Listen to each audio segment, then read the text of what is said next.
idamange. Papa Francisco arahamagarira abizera n'abandi bose bafite umutima mwiza wo kuzirikana uburenganzira bw'ibanze bwa muntu ko muri uku kwezi kwa Mata 2021 basabira abaharanira uburenganzira bwa muntu ndetse bakemera guhara ubuzima bwabo kubera abategetsi b'igitugu na demokarasi zidahamye.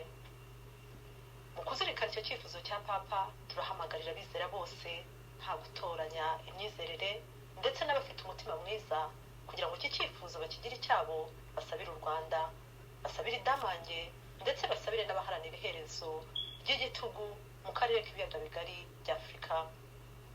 Buri wese aho asengera, haba mu cyumba cy'amasengesho, mu kiliziya, mu itorero cyangwa umusigiti, muze dufatanye dusenge, dusabire idamange n'umuryango we, Adeline Rwigara n'umuryango we, Mitsindo Viateur, Dr Niyitegeka, umupadiri uzwi ku izina rya Simba ndetse akaba yitwa Nkuriye Edouard, Eric Nshimiyumuremyi, Niyitegeka Theoneste, Ntirushwa Theophile, Mwizerwa Silver, Bakarasira Aimable, Deo Mushayidi, Padiri Mategeko Aime, Mudenderi Silver, Padiri Ndagijimana Laurent ndetse n'izindi nzirakarengane z'iwacu, zaba izo twamenye n'izo tutamenye.